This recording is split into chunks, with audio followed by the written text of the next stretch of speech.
آپ تمام سے گزارش ہے اشفاقی چینل کو سبسکرائب کریں تاکہ ہمیشہ آنے والی ویڈیو کا نوٹیفیکیشن آپ تک سب سے پہلے پہنچے، اور اپنے دوستوں اور بھائیوں میں اس ویڈیو کو شیئر ضرور کریں۔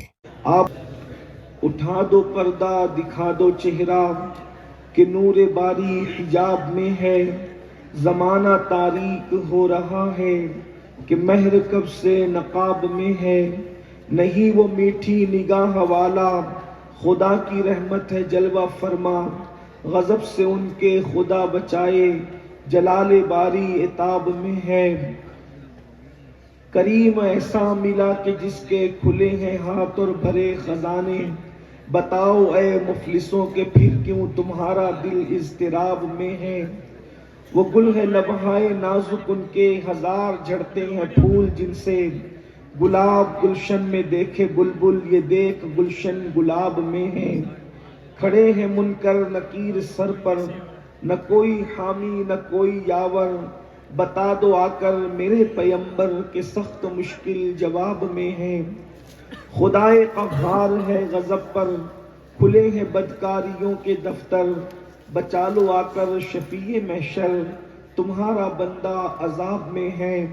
کریم اپنے کرم کا صدقہ، لئیم بے قدر کو نہ شرما، تو اور رضا سے حساب لینا، رضا بھی کوئی حساب میں ہے۔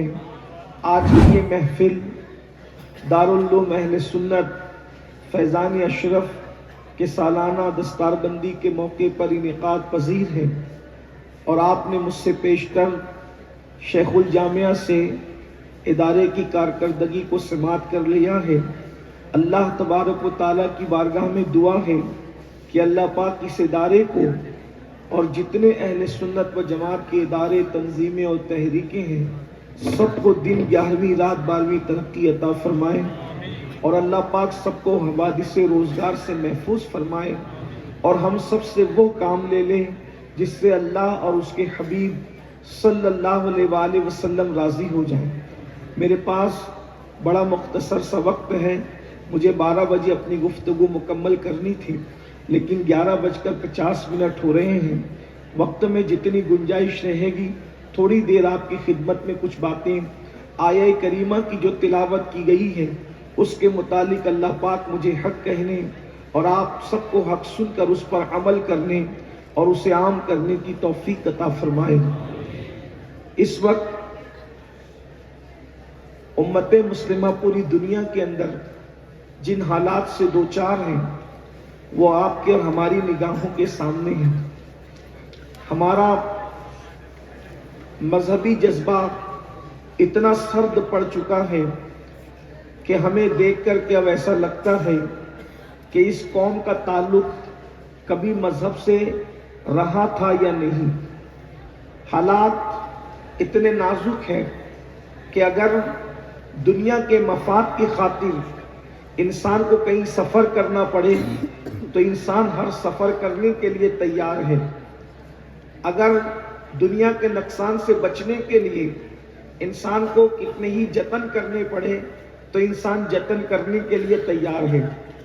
اپنی صحت کی حفاظت کے لیے انسان کو کتنے ہی روپے خرچ کرنے پڑے تو انسان روپیہ پیسہ سب کچھ خرچ کرنے کے لیے تیار ہے۔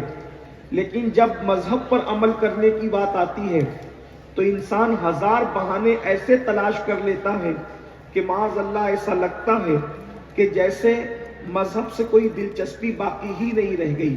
مذہب بیزاری کی ایک لہر چل پڑی ہے، بلکہ دنیا دار تو دنیا دار جو لوگ مذہب کے نمائندے کہلاتے ہیں، بعض ان کی بھی کیفیت یہ ہے کہ ان کے اندر بھی کہیں نہ کہیں مذہب بیزاری کی عملی طور پر کوئی نہ کوئی نحوست ظاہر ہوتی ہے۔ ان حالات کے اندر ایک مسلمان اگر اس کو ڈاکٹر کہہ دے کہ یہ دوا میں تمہیں دے رہا ہوں، اس کو کھانے سے آدھا گھنٹہ پہلے لینا، تو وہ مسلمان برابر صرف اپنی صحت کی حفاظت کے لیے ٹائم دیکھ کر کھانے سے آدھا گھنٹہ پہلے وہ دوا کو ضرور لے گا۔ اگر ڈاکٹر کہہ دے یہ دوا سونے سے 2 گھنٹہ پہلے تمہیں لینا ہے تو آدمی ٹائم دیکھتا رہے گا اور برابر نیند سے اور سونے سے 2 گھنٹہ پہلے اس دوا کو لینے کی کوشش کرے گا۔ آپ مجھے بتائیں میرے بھائیوں، ہم نے صحت کی حفاظت کے لیے اور اپنی جان کی حفاظت کے لیے ایک ایک سیکنڈ کا خیال کیا، ایک ایک منٹ کا خیال کیا۔ اگر ڈاکٹر نے کہا آدھا گھنٹہ پہلے کھانے سے دوا لینا تو ہم برابر لے رہے ہیں۔ اللہ اکبر، گھر سے ٹوپی لے کر لینا تو ہم بھول سکتے ہیں، لیکن کسی کو اگر بلڈ پریشر ہے تو وہ دوا لینا نہیں بھولتا، سفر میں بھی ساتھ ہے، شوگر والا دوا کو ساتھ لے کے چل رہا ہے۔ مجھے کوئی اعتراض نہیں، بہت اچھی بات ہے، لیکن پوچھنا یہ ہے کہ جسم کا ہم اتنا خیال کرتے ہیں، کیا اتنا ہی خیال ہم اپنی روح کا بھی کرتے ہیں؟ دنیا کے ڈاکٹر نے ہمیں دوا لینے کے لیے پابند کیا تو بارش بھی نہیں دیکھی جا رہی ہے، سردی بھی نہیں دیکھی جا رہی ہے، گرمی بھی نہیں دیکھی جا رہی ہے، کچھ نہیں دیکھ رہا انسان، لیکن ڈاکٹر کی بات پر برابر عمل کر رہا ہے۔ اگر میں ڈاکٹر کی بات پر عمل نہیں کروں گا تو صحت خراب ہو جائے گی، مزید بیمار پڑ جاؤں گا۔ اللہ اکبر، کوئی سوچتا ہے کہ کڈنی نہ فیل ہو جائے، کوئی سوچتا ہے کہ فالج نہ لگ جائے، کوئی سوچتا ہو کہ یہ نہ ہو جائے، وہ نہ ہو جائے، لیکن اللہ کے بندو، روح مسلسل مجروح ہو رہی ہے، روح مسلسل کمزور ہو رہی ہے۔ اللہ اکبر، روح جسم کے اندر بے چین اور بے قرار ہو رہی ہے۔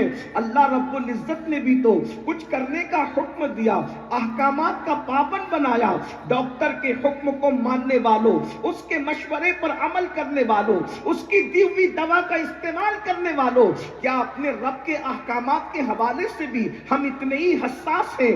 اللہ اکبر، یاد رکھنا، ایک جسم مرے گا تو جسم مرنے سے اتنا نقصان نہیں ہوگا جتنا روح کے مجروح ہونے سے نقصان ہوگا، جتنا روح کے کمزور ہونے سے نقصان ہوگا۔ اور آپ دیکھتے چلے جائیں، روح کمزور ہو رہی ہے، دل سخت ہو رہے ہیں، اسی لیے انسان گناہوں کے دلدل میں ڈوبا جا رہا ہے۔ اور انسان کہتا ہے کہ مولانا کیا کریں، حالات تیزی کے ساتھ بگڑ رہے ہیں، حالات بدل رہے ہیں، یہ ہو رہا ہے، وہ ہو رہا ہے۔ حالات کا رونا رونے والوں، جو قوم ڈاکٹر کی بات کو تو اہمیت دے اور اپنے اللہ کے فرمان کو اہمیت نہ دے، اس قوم کے حالات نہ بگڑیں گے تو کس کے بگڑیں گے؟ اس قوم کو تباہی نہ ہوگی تو کس کو ہوگی؟ اس قوم کو بربادی نہ ہوگی تو کس کو ہوگی؟ آئیے، ڈاکٹر کی باتیں ماننے والوں، بالکل ماننا چاہیے، لیکن میرا اللہ بھی تو کچھ فرما رہا ہے۔ اللہ اکبر، میرا کریم اللہ، جس نے کان عطا فرمائے، جس نے ناک عطا فرمائی، جس نے زبان عطا فرمائی، جس نے آنکھ عطا فرمائی، اس کے کلام میں وہ فرماتا ہے، اللہ اکبر، ان السمع والبصر والفؤاد کل اولئک کان عنہ مسئولا۔ اللہ اکبر، میرا اللہ فرما رہا ہے، تم سے پوچھا جائے گا، تم سے سوال کیا جائے گا۔ کیا سوال کیا جائے گا؟ اللہ اکبر، تمہاری سماعتوں کے بارے میں کہ تم نے کیا سنا تھا، تمہاری سماعتوں کے بارے میں اللہ تم سے حساب لے گا، تمہاری بصارتوں کے بارے میں تم نے دیکھا کیا تھا، اللہ تم سے حساب لے گا۔ اللہ اکبر، تمہارے دل کے جذبات کیا تھے، ایک دوسرے کے لیے تم سوچتے کیا تھے، تمہارے دل میں کیا چلتا تھا، اس سلسلے میں اللہ تم سے سوال پوچھے گا، تم سے سوالات کیے جائیں گے۔ اب آپ مجھے بتائیں، اللہ رب العزت نے آنکھیں دی ہے لیکن آنکھوں کا مس یوز کرنے سے منع کیا ہے، اللہ نے کان دیے ہیں، کانوں سے غلط سننے سے منع فرمایا ہے، اللہ نے دل دیا ہے، اس دل کے اندر غلط سوچنے سے، حرص سے، حسد سے، بغض سے، کینے سے اللہ نے ہمیں منع فرمایا ہے۔ آپ مجھے بتائیں میرے آقا صلی اللہ علیہ وآلہ وسلم کے پیارے دیوانوں، ہم اللہ کی باتوں پر کتنا عمل کر رہے ہیں؟ آپ کو ایک بات بتائیں، اللہ اکبر، آج ہر انسان تقریباً 90% لوگ، غریب ہو یا امیر،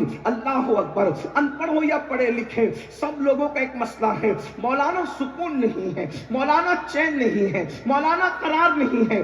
آپ مجھے بتائیں، چین تو دل میں آتا ہے، قرار تو دل میں آتا ہے، سکون تو دل میں آتا ہے۔ آپ بتائیے، جس دل کے اندر گناہ کی محبت پیدا ہو جائے، اس دل میں سکون کیسے ہو سکتا ہے؟ جس دل کے اندر کسی سے حسد پیدا ہو جائے، اس دل میں سکون کیسے ہو سکتا ہے؟ جس دل کے اندر کسی کے لیے کینہ پیدا ہو جائے، اس دل کو سکون کیسے مل سکتا ہے؟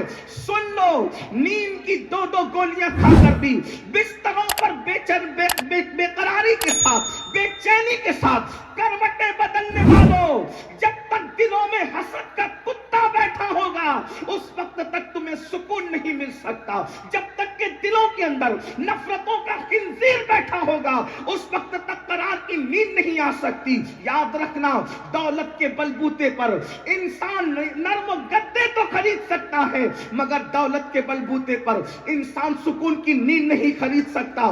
اللہ کے بندو, اللہ تبارک و تعالیٰ فرما رہا ہے تم سے تمہاری سماعتوں کے بارے میں, بصارتوں کے بارے میں, دل کے خیالات کے بارے میں اللہ حساب لے گا. بتاؤ اس کے لیے کیا کیا, ہم کیا دیکھ رہے ہیں. اللہ اکبر. میری قوم کے جوان, وہ جوان جو پوری قوم کا سرمایہ ہے, وہ جوان جو قوم کا مقدر ہے, وہ جوان اللہ اکبر جو انقلاب کا دائی ہے, وہ جوان جو اللہ اکبر, جس قوم کا جوان متقی پرہیزگار ہو جاتا ہے اس قوم کی تاریخ سنہری حرفوں سے لکھی جاتی ہے. اور جس قوم کا جوان آوارہ ہو جائے, جس قوم کا جوان عیاش ہو جائے, جس قوم کا جوان مجرم ہو جائے, جس قوم کا جوان اللہ اکبر حرام پر اس کی توجہ زیادہ ہو اور حلال سے اس کی توجہ ہٹ جائے, پھر اس قوم کا ہوتا کیا ہے. اور کتنا بڑا مجمع ہے, ہزاروں عاشقان رسول یہاں پر موجود ہیں. آپ سے پوچھنا چاہتا ہوں,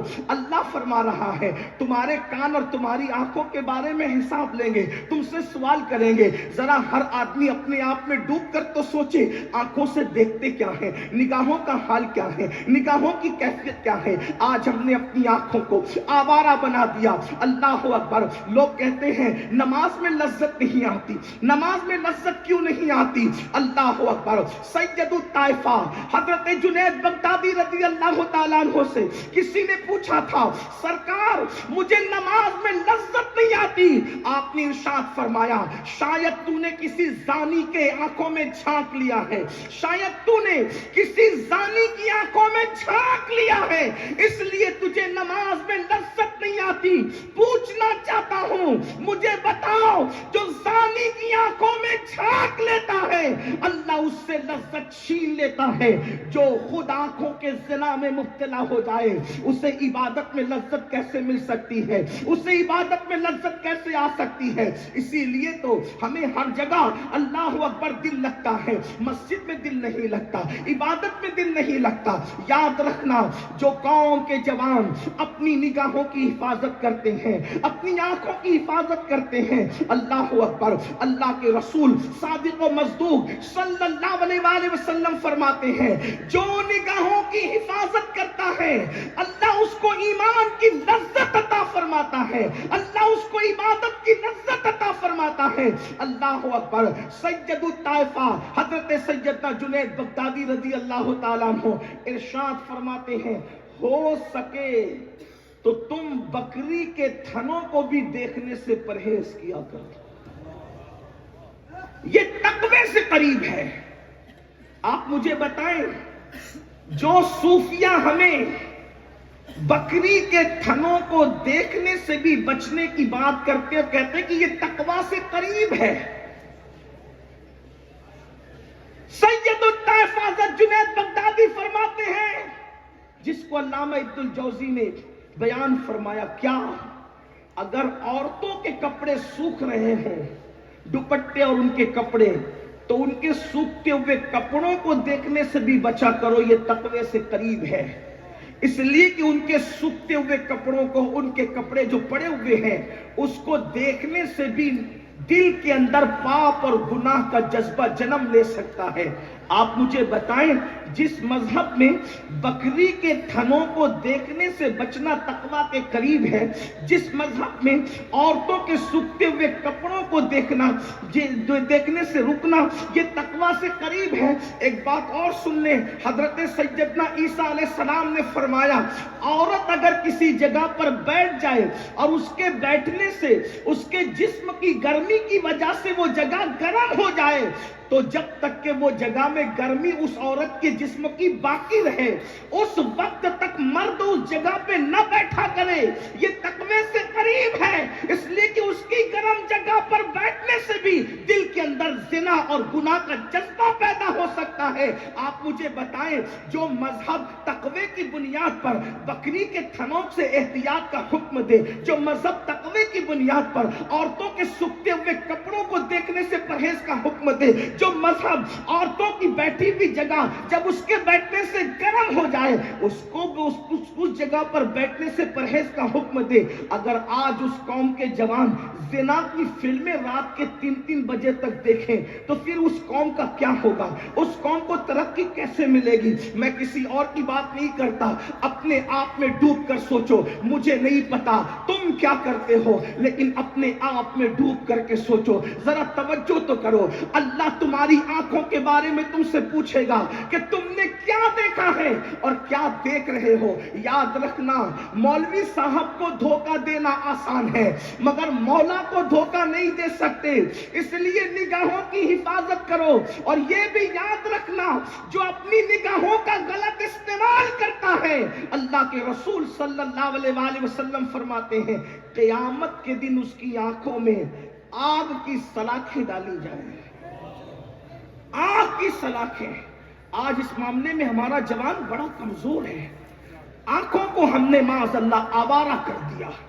ہم جب لوگوں کے درمیان ہوتے ہیں تو ولیوں کی طرح بات کرتے ہیں، اور جب ہم تنہائی میں ہوتے تو ہماری کیفیت کیا ہوتی ہے؟ آئیے ایک حدیث پاک سنیے اور اس کے بعد میں اپنی گفتگو کو مکمل کروں. اللہ اکبر.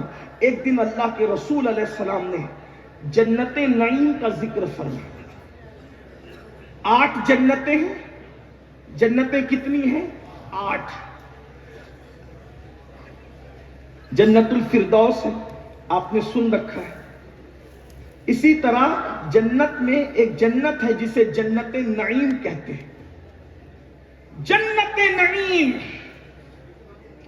اور جب اللہ کے رسول صلی اللہ علیہ وآلہ وسلم نے جنت نعیم کا ذکر کیا، اس لیے کہ حضور تو وہ جنت دیکھ چکے تھے. جب بن دیکھے مولوی صاحب جنت نعیم کا ذکر کریں تو انسان کا دل چاہے کہ مجھے یہ جنت ابھی مل جائے. جب مولا مصطفیٰ جان رحمت نے جنت کو دیکھ کر جنت کا ذکر کیا، اور پھر حضور کی گفتگو کی بات کیا ہے، اللہ کے رسول علیہ السلام کی گفتگو کا انداز کیا ہے. میرے امام کہتے ہیں میں نثار تیرے کلام پر ملی یوں تو کس کو زبان نہیں، وہ سخن ہے جس میں سخن نہ ہو، وہ بیاں ہے جس کا بیاں نہیں. فصحا عرب کے بڑے بڑے تیرے آگے یوں ہے دبے نچے، کوئی جانے منہ میں زبان نہیں بلکہ جسم میں جان نہیں. اللہ کے رسول علیہ السلام کی گفتگو بے مثال گفتگو. اللہ کے رسول علیہ السلام نے جب جنت نعیم کا ذکر کیا، اس جنت نعیم میں حوریں کیسی ہوگی، جنت نعیم کے اندر نعمتیں کیسی ہوگی، جنت نعیم کے اندر نہریں کیسی ہوگی، جنت نعیم کے اندر محلات کیسے ہوں گے، جنت نعیم کے اندر بستر کیسے ہوں گے، جنت نعیم کے اندر غذائیں کیسے ہوگی. اس سے پہلے کہ میں اب گفتگو کو آگے بڑھاؤں، ایک بات آپ سے کہہ دوں. آج لوگ جو ہے، لوگ اسکول کے کچھ پڑھے لکھے لڑکے یہ کہتے ہیں یہ سب جنت ونت جو ہے یہ صرف مولوی لوگ ہمیں سناتے رہتے ہیں اور پھر بتاتے کہ وہاں حوریں ہوں گی، اور حوروں کے چکر میں ہمیں جو ہے وہ معاذ اللہ مس گائیڈ کیا جاتا ہے. یاد رکھنا، ہم جنت کے اندر حوروں کے چکر میں کسی کو مس گائیڈ نہیں کرتے، بلکہ غالب نے بھی بیچارے نے یہ بات کہہ دی. وہ کہتے ہیں ہم کو معلوم ہے جنت کی حقیقت، لیکن دل کو بہلانے کے لیے غالب یہ خیال اچھا ہے، یہ دل کو بہلانے کے لیے جنت نہیں ہے. اور ایک بات میں یہاں عرض کر دوں، چونکہ یہ درسگاہ ہے اور درسگاہ کے ساتھ اس درسگاہ پر خانقاہ کا بھی رنگ ہے، تو یہ بتانا چاہتا ہوں ہم جنت کو حوروں کی وجہ سے پسند نہیں کرتے، ہم جنت کو حوروں کی وجہ سے پیار نہیں کرتے. جنت سے صرف اس لیے پیار ہے کہ انشاءاللہ جب جنت میں جائیں گے تو دیدار مصطفیٰ بھی کریں گے، دیدار خدا بھی کریں گے. یہ جو باتیں کہی جا رہی ہے کہ مسلم جوانوں کو مسگائیڈ کیا جاتا ہے حوروں کے نام پر، ارے حور کیا ہے؟ حوروں کی اہمیت اپنی جگہ ہے، لیکن یہ بھی بتایا گیا کہ جب مسلمانوں کی بیویاں جنت میں جائے گی تو حوروں سے زیادہ اللہ مسلمانوں کی بیویوں کو حسن عطا فرما دے گا۔ یہ کوئی انسان کا اپنا تخیل اور تصور نہیں ہے، لیکن یہ بھی یاد رکھیں جب جنت نعیم کا ذکر مالک جنت مصطفیٰ جان رحمت نے بیان کیا تو صحابہ کو جنت نعیم کا شوق ہوا، اور صحابہ نے عرض کی یا رسول اللہ جنت نعیم ملے گی کسے؟ اتنی یہ خوبصورت جنت ہے، وہ ملے گی کسے؟ آقا نے کتنی آسان بات کہہ دی جنت نعیم کے حصول کے لیے، وہ تو نہایت سستا سودا بیچ رہے ہیں، جنت کا ہم مفلس کیا مول چکائیں، اپنا ہاتھ ہی خالی ہے۔ صحابہ نے کہا یا رسول اللہ یہ حسین و خوبصورت جنت نعیم کس کو ملے گی؟